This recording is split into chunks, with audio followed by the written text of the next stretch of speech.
The sun may have set over our city this evening, but as Eugene Debs once said, I can see the dawn of a better day for humanity.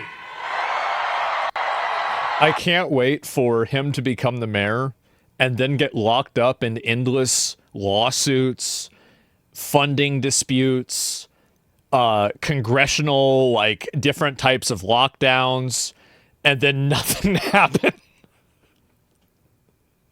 I think that's what's going to happen. I do, because that's what happened with Obama. That's what happened with Trump. Is that everybody thinks they're going to get in there and change the system. And there's so many levels to this. Like, maybe you can make the buses free. I don't know. I don't even know about that one. But we'll see.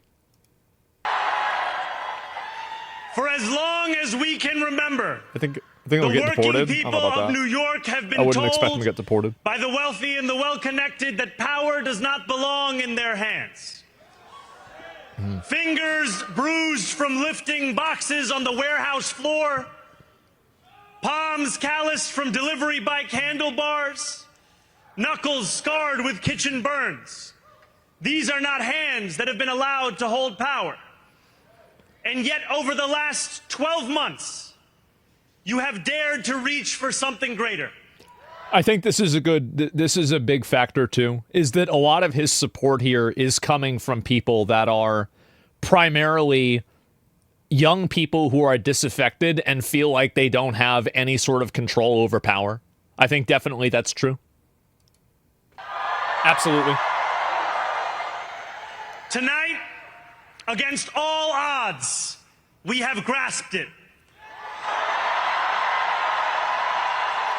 The future is in our hands. Oh boy. Oh boy.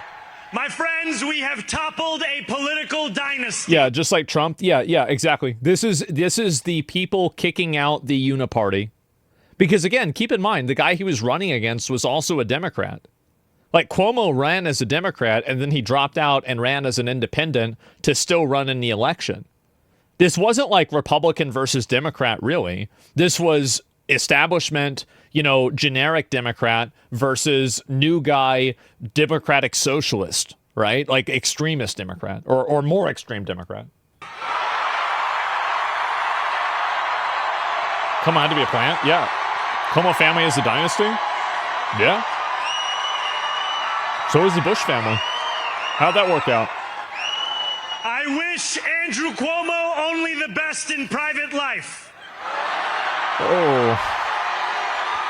But let tonight be the final time I utter his name as we turn the page on a politics that abandons the many and answers only to the few. So again, that goes back to the Israel thing. Yep, absolutely. New York, tonight you have delivered a mandate for change.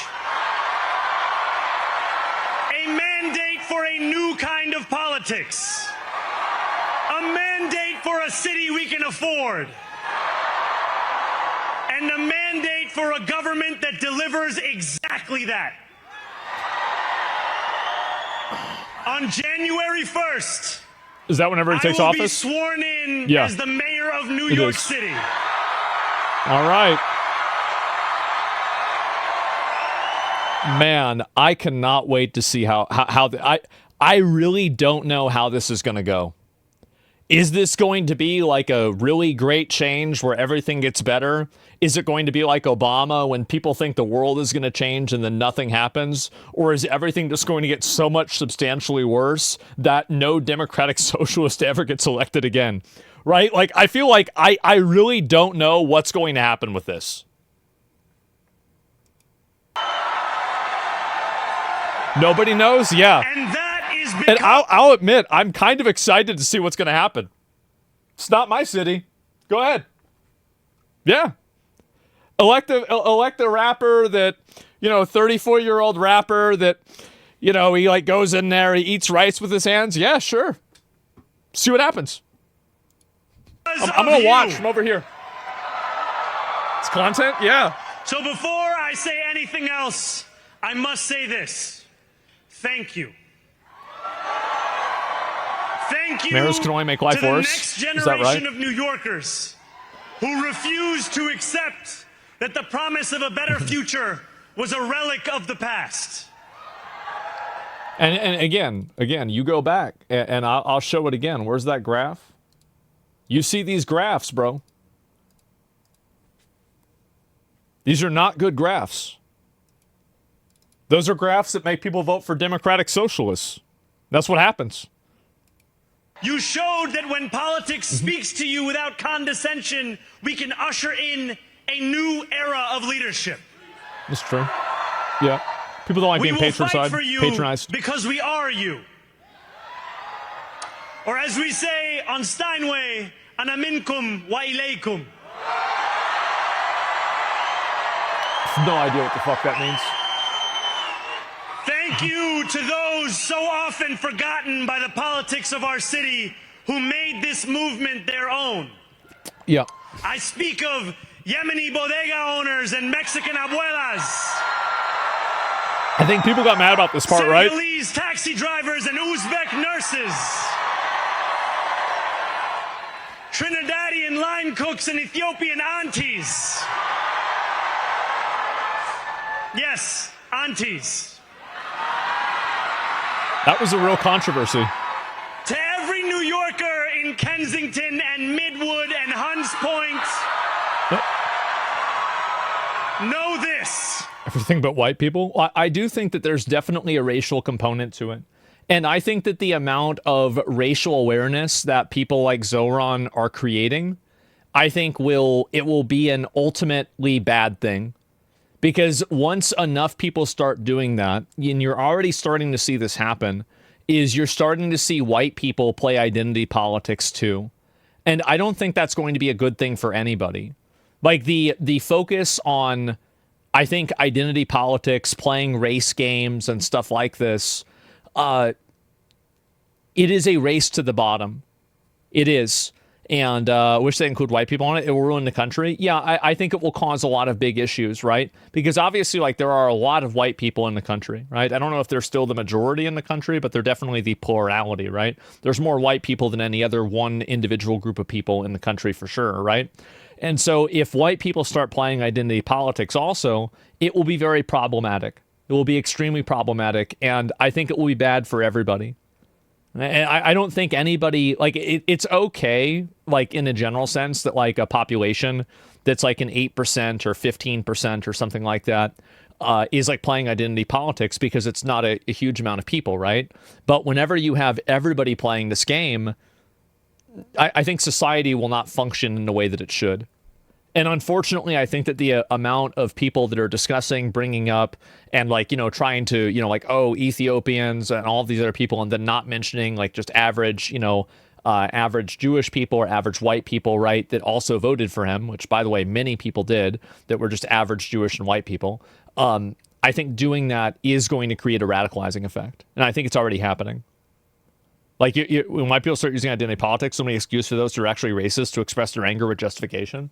Well, the people that are actually racist will be the ones that will be doing that. They will basically be, you know, like, for example, how the Democrats created a lot of, like, they basically created a violence apparatus with something like the Tesla burnings, right? That will be the same thing that right-wing people will do once enough, like, white people identity politics become popular. Is that whenever you do have, you know, like, white supremacists going out and doing stupid things and being assholes and committing crimes, instead of putting them in jail and, you know, like, immediately saying that they're bad, a lot of these right-wing people, what they're going to do is, because they're playing identity politics, they're going to try to smooth it over and be like, oh, well, you know, it wasn't really this guy, it was something else. I'm like, oh, well, I don't want to condemn it. People have their different opinions and everything like that, right? Bro, what the fuck? ICE is already doing it. ICE deporting people for being illegally in the country is not the same as white supremacists going out and being violent and committing crime for race-based reasons. It's just not the same thing. I know that you might be on Blue Sky and so you might think the same thing, but it's just not. This city is your city. It's not. And this Sorry. democracy is yours too. Yeah, divide and conquer. Yeah. This campaign is about people like Wesley, an 1199 organizer I met outside of Elmhurst Hospital on Thursday night. A New Yorker who lives elsewhere, who commutes 2 hours each way from Pennsylvania because rent is too expensive in this city. Jesus. It's about people like the woman I met on the BX33 years ago, who said to me, I used to love New York, but now it's just where I live. And it's about people like Richard, the taxi driver I went on a 15-day hunger strike with outside of City Hall. 15-day? Holy shit. Who still has to drive his cab 7 days a week. My brother, we are in City Hall now.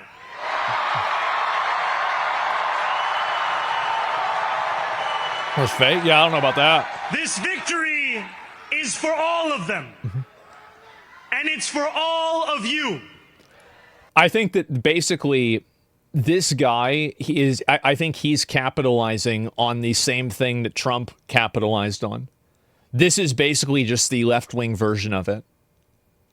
Fundamentally, what he's really saying, I think a lot of you guys pretty much agree with, right? That, like, there are a very small select group of people that are consolidating power inside of the country, and the average person doesn't see the fruits of their labors. This is something that I think a lot of people agree with.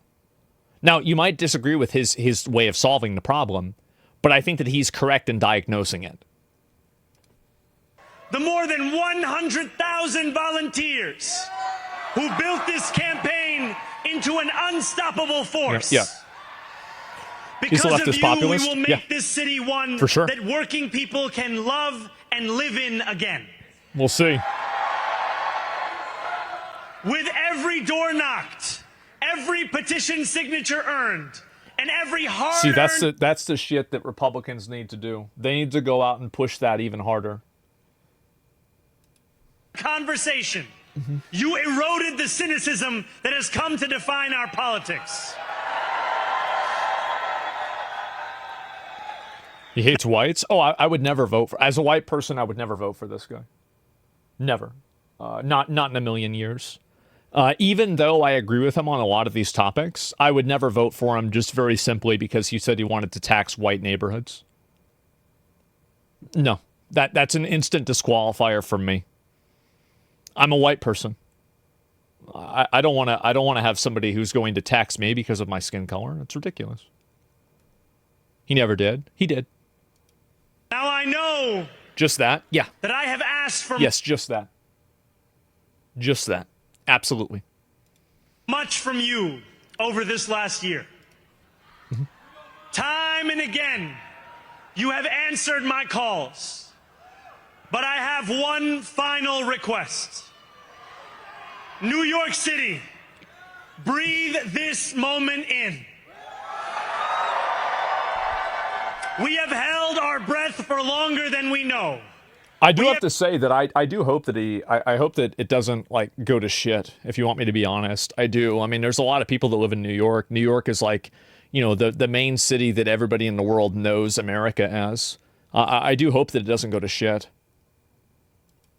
Held it a lot of people say it will. Of defeat. Held it because the air has been knocked out of our lungs too many times to count. Held it because we cannot afford to exhale. Thanks to all of those who sacrificed so much, we are breathing in the air of a city that has been reborn. We'll see. To my campaign team, who believed when no one Elon else says did. policies would be catastrophic. I'm sorry, but I can't really, like, I mean, I get that, like, I mean, I like Elon, but, like, a lot of rich people are going to say that the guy that wants to tax rich people has bad policies. Like, I mean, I think there's a little bit of a bias there, right? And who took an electoral project and turned it into so much more. I will never be able to express the depth of my gratitude. You can sleep now. To my parents, Mama and Baba. You have made me into the man I am today. I am so proud to be your son. And to my incredible wife, Rama,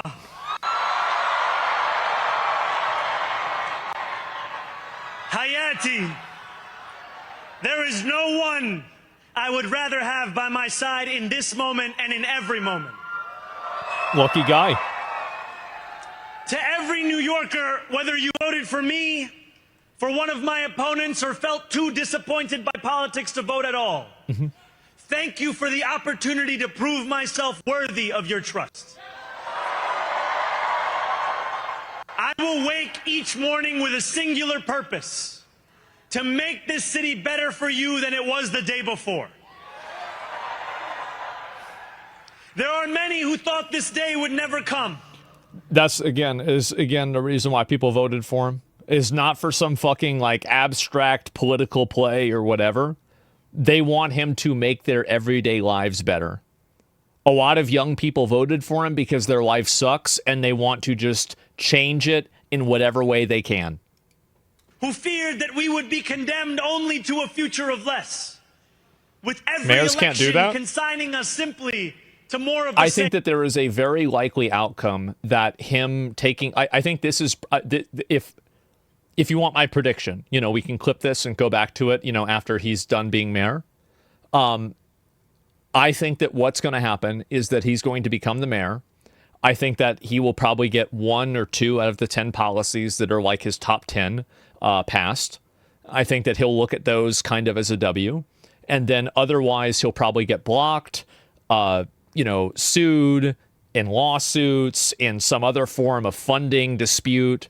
There's some other sort of legal reason, and a lot of the other things he probably won't actually be able to do. And I think that people who support him will say that he was being effectively suppressed, and people that are against him would say that, hey, look at this, we tried this and it didn't work. I think that's probably what's going to happen. Again, just overall, I think that's it. Very pessimistic view. Yeah, so same as everyone's. Yeah, I don't think things are going to change. So leftist Trump? Yeah, pretty much. Yeah, that's what I think is going to happen. Yep. And there are others who see politics today as too cruel for the flame of hope to still burn. Just being realistic. That's what I think is going to happen. We have answered those fears. But we'll see. Tonight we have spoken Wrong in song. a clear voice. Hope is alive. How likely is it a Mossad Hope is agent? A decision that This guy's tens Mossad. of thousands of New Yorkers made day Guys. after day. Volunteer shift after volunteer shift, despite attack ad after attack ad. More than 1 million of us stood in our churches, in gymnasiums, in community centers, as we filled in the ledger of democracy. And while we cast our ballots alone, we chose hope together. Hope over tyranny. Hope over big money and small ideas. Hope over despair. We won because New Yorkers allowed themselves to hope that the impossible could be made possible.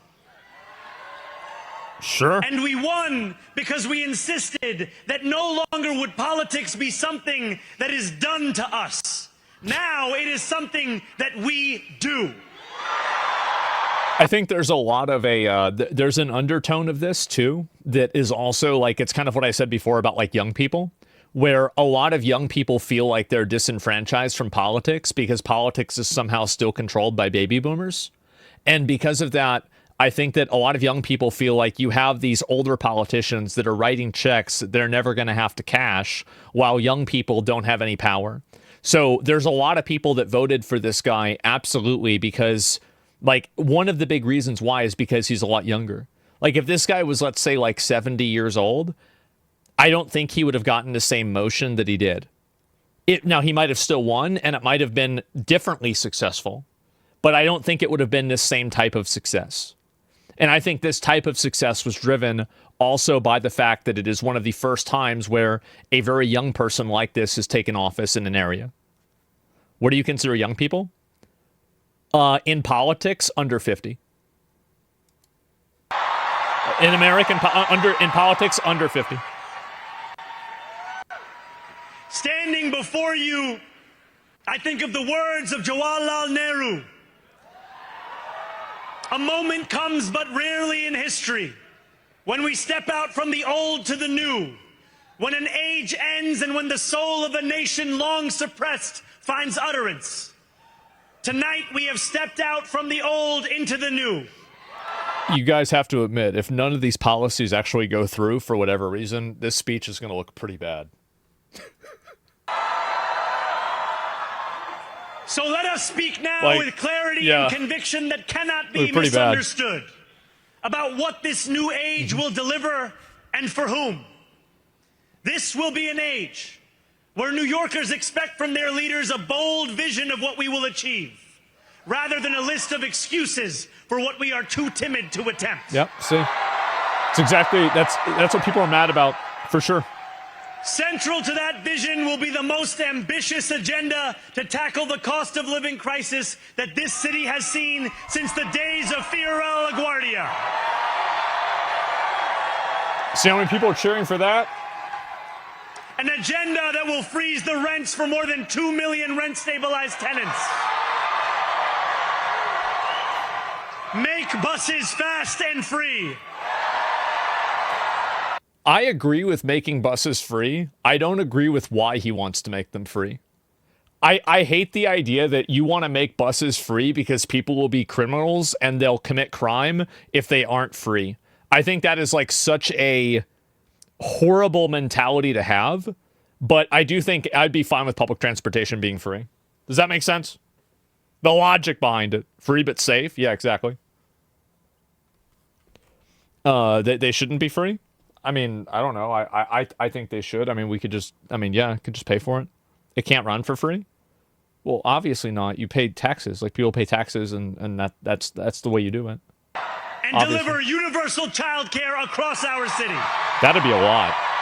If he delivers on just that, that would be insane. Years from now, that would be crazy. May our only regret be that this day took so long to come. And that's also another thing that young people care about a lot. Like, childcare is something that I would say under 40s is like, that's, at least with kids, right? That's probably like a top 3 issue for them. Age will be one of relentless improvement. We will hire thousands more teachers. We will cut waste from a bloated bureaucracy. We will work tirelessly to make lights shine again in the hallways of NYCHA developments where they have long flickered. Man. Safety and justice will go hand in hand as we work with police officers to reduce crime and create a department of community safety that tackles the mental health crisis and homelessness crises head on. Excellence will become the expectation. I think that's a good idea, by the way, is to have people that are trained specifically in dealing with certain types of people. Like, having police officers be a Swiss Army knife for every single person with a problem is just you're just waiting for a mistake to happen. Across government, not the exception. Yeah, there should be a spectrum. In this new Specialists? age we make for ourselves. Smart. We will refuse to allow they want no those police? who I don't believe that. In division and hate to pit us against one another. In this moment, I don't really think that, like, I mean, division and hate, like, I mean, whenever you're giving thank you to people and then you're doing it based off of like race or something like that, I think that just bringing that up at all creates division. I think it does. In political darkness, New York will be the light. Here, we believe in standing up for those we love. I think so. Whether you are an immigrant, a member of the trans community, one of the many black women that Donald Trump has fired from a federal job, a a single Black people, black women all work at the federal government. Okay. mom still waiting for the cost of groceries to go down. Yeah. Or anyone else with their back against the wall. Your struggle is ours too. My perspective, like, I like with the trans stuff and everything, like I heard that they were talking about like paying for trans surgeries. I don't think the government should be in any role for paying for, you know, any sort of like gender reassignment surgery. Like that should have to come out of a person's own pocket. I mean, I think if somebody wants to go through it, they should be able to go through it. But like taking somebody's tax dollars and then assigning it to that, I don't think that's fair. That's a bit too much. It's cosmetic. Yeah, it's basically cosmetic surgery. I mean, and under the logic, like here's the problem, right? Is that there's a lot of people that don't like the way that they look in one way or another, and they want plastic surgery, and if they don't get it, they're going to hate themselves. I think fundamentally, being trans is another version of that. And I don't think you should pay for people's plastic surgery. So you shouldn't pay for people's like gender reassignment surgery. It's a waste of money. Yeah, and also like, I mean, it would be one thing if we were already able to pay for, you know, people's, everybody's insulin. If we were already able to pay for everybody's, you know, like childcare, everybody's, you know, like 50 other things, right? You know, like cancer costs and stuff like that. But like, how is it that like that is something that you're going to emphasize paying over things that are like, you know, much more serious, like cancer, for example? You see what I'm saying? Hair transplants? Yeah. Yeah. It's like, I don't think you should be, yeah, there should not be government funding for hair transplants. Obviously, right?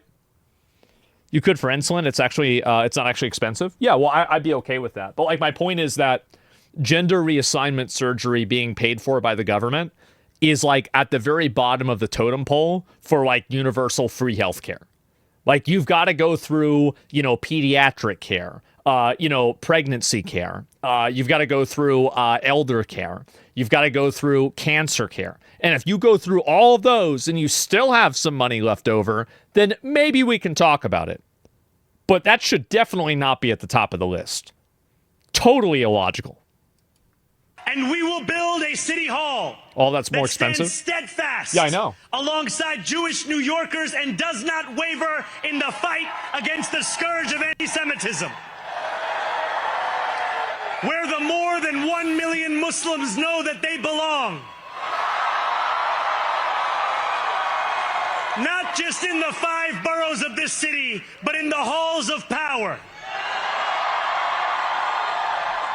No more will New York be a city where you can traffic in Islamophobia and win an election.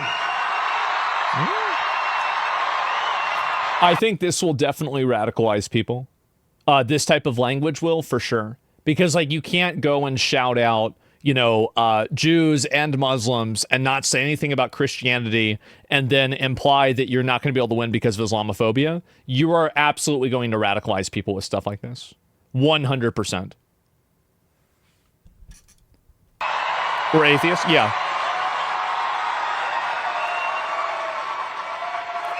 This new age will be defined by a competence and a compassion that have too long been placed at odds with one another. And I think also this is another big issue is that a lot of you guys that live through, you know, like you're around my age, you remember what it was like whenever we had to play by the rules of Christian identity politics? Where, you know, Grand Theft Auto was getting banned, Marilyn Manson was turning kids into gay Satanists, and Metallica wasn't, you know, like Metallica was also for, you know, the devil. I don't want to have to live through that again. I don't. But I think that the more that, you know, Muslims or Jewish people or anybody of any religion really starts creating identity movements and attaching political movements to that religious identity, I think that we will probably start seeing a reflexive action from Christians that are doing it as the opposite. I think that's what's going to happen. Because like it's kind of like I said about white people, right? It's like, you know, obviously Christians are not going to let Jewish people and Muslims just play identity politics and not do it themselves. Of course they're going to start doing it. And there are a lot of Christians in the country, which will, again, I do not want to have to deal with that again. And it's unfortunate that it seems like we will. We will prove so annoying. that there is no problem too large for government to solve and no concern too small for it to care about. I saw a lot of people that were pretty upset about there's no concern too small for the government to care about. It's like, oh no. Like, I don't know. Like, it sounds good, but man, sometimes the road to hell is paved with good intentions, right? For years, those in City Hall have only helped those who can help them. But on January 1st, we will usher in a city government that helps everyone. Now, I know that many have heard our message only through the prism of misinformation. Tens of millions of dollars have been spent to redefine reality and to convince our neighbors that this new age is something that should frighten them. As has so often occurred, the billionaire class has sought to convince those making $30 an hour that their enemies are those earning $20 an hour. Based, by the way. Totally agree with this one. They want the people to fight amongst ourselves. Completely so that agree we with this one. Distracted from the work of remaking a long broken system. This is, as I said, I was 80-20 with this guy. 80 against 24. This is the 20. We refuse to let them dictate the rules of the game anymore. They can play by the same rules as the rest of us.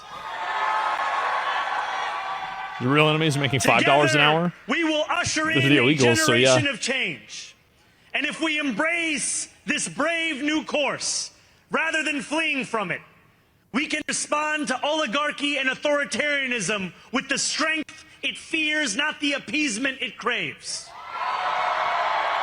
I think that these people are just another brand of authoritarianism at their peak. Authoritarianism is when somebody else controls the reins of power. After all, if anyone can show a nation betrayed by Donald Trump how to defeat him, it is the city that gave rise to him.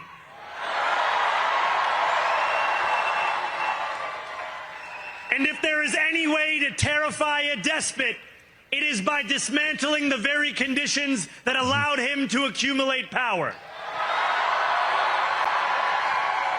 This is not only how we stop Trump, it's how we stop the next one. Next one.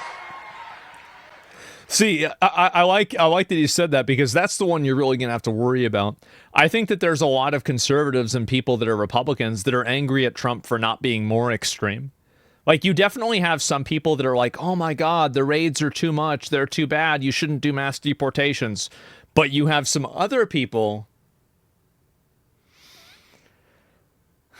They have a bit of a different view on this. And it's really the next one or the one after that. Those are the ones you really got to worry about. So, Donald Trump, since I know you're watching, I have 4 words for you. Turn the volume up.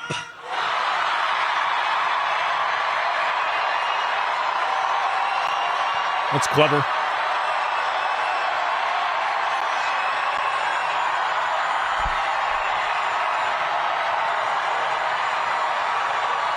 Jesus.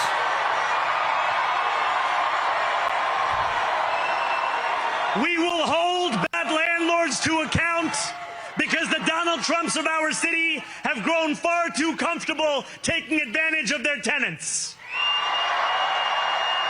We will put an end to the culture of corruption that has allowed billionaires like Trump to evade taxation and exploit tax breaks.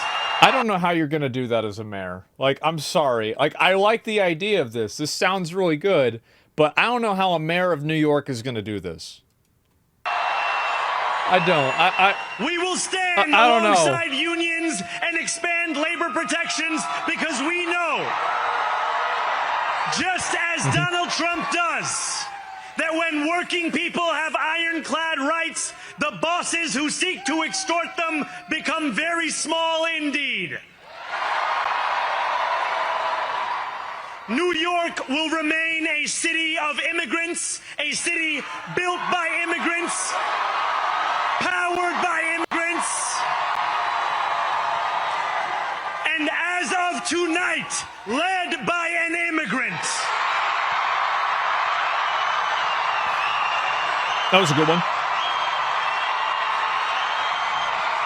I wish, can you please fucking distinguish between legal and illegal immigrant? If somebody's here illegally, I think it does a really big disservice to people like him, honestly, whenever you're saying, like, yeah, both bad. Well, I think one's definitely worse than the other, right? Like, I don't want to argue about legal immigration, but, I think you really should definitely look at it. Immigrant that's illegal? Yeah. That's what he meant. Hopefully. I don't know. So hear me, President Trump, when I say this. To get to any of us, you will have to get through all of us.